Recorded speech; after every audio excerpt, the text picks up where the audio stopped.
Corona लोगों की जान ले रहा है। कोरोना का खात्मा पूरी तरह मास्क और सामाजिक दूरी ही कर सकती है।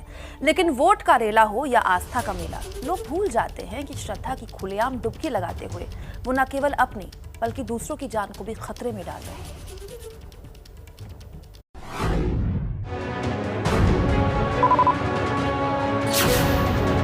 ये आस्था का कुंभ है। सोमवती अमावस्या के लिए साधुओं का हुजूम हर की पैड़ी पर उमड़ा। महानिर्वाणी अखाड़ा और अटल अखाड़ा के साधु अपनी छावनियों से निकले।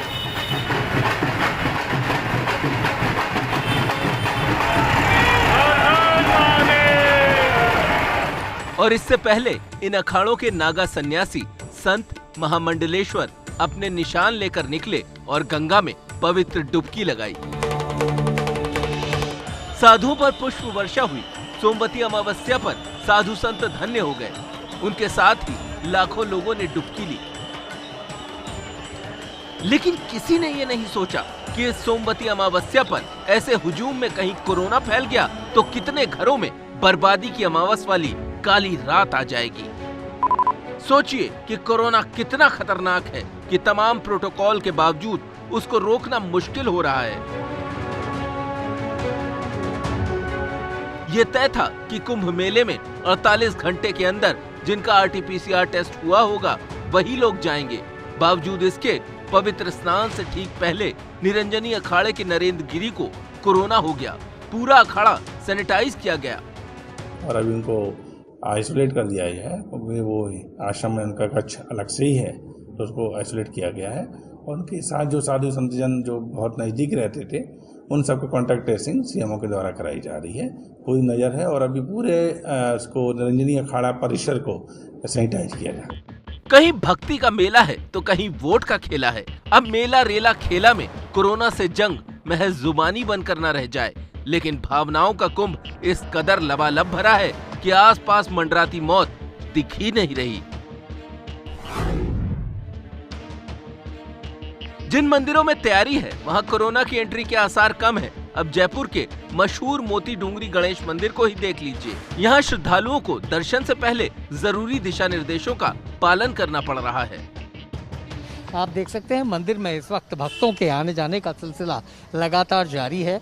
जहां तक कोरोना की जो गाइडलाइन है उसके पालन करने का सवाल है, आप देख सकते हैं कि मंदिर के बाहर साफ तौर पर लिखा है कि बिना मास्क के प्रवेश वर्जित है। इसके अलावा यहां आने वाले श्रद्धालुओं का तापमान भी लिया जा रहा है और इसके लिए यहां पर सिक्योरिटी गार्ड्स हैं जिनके पास ये तापमान नापने की जो मशीन है उसका इस्तेमाल किया जा रहा है। साथ ही साथ यहाँ लोगों को अपने हाथ सैनिटाइज करने के लिए भी साफ तौर पर ताकीद किया गया है। तो कुल मिलाकर मंदिर में आने वाले भक्तों और श्रद्धालुओं के लिए कोरोना से बचाव के पर्याप्त इंतजाम यहाँ नजर आ रहे हैं। यहाँ बहुत ही बढ़िया व्यवस्था है। एक एक आदमी को अंदर आने देते हैं और सारे नियमों की पालना हो रही है यहाँ पर।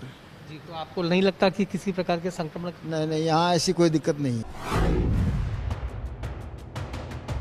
उत्तर प्रदेश की राजधानी लखनऊ के प्रसिद्ध हनुमान सेतु मंदिर में भगवान के लिए भावना है तो ये सोच भी उसमें जुड़ी है कि जान है तो जहान है। इसीलिए किसी भक्त को मूर्ति तक जाने की इजाजत नहीं है। जो भक्त प्रसाद लाएंगे वो यहीं से चढ़ाएंगे।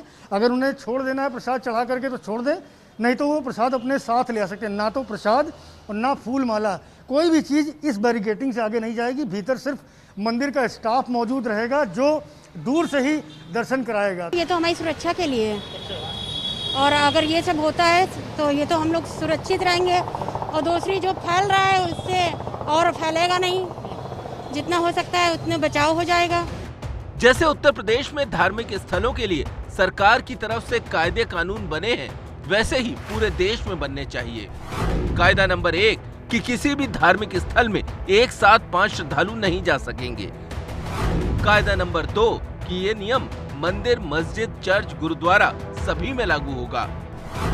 कायदा नंबर 3 कि ये नियम जैसे पूरे यूपी में लागू है वैसे ही पूरे देश में हो।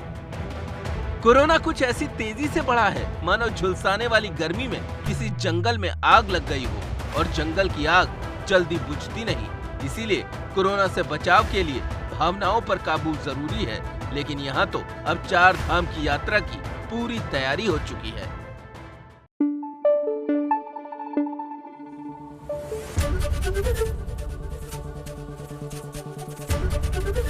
एबीपी न्यूज आपको रखे आगे।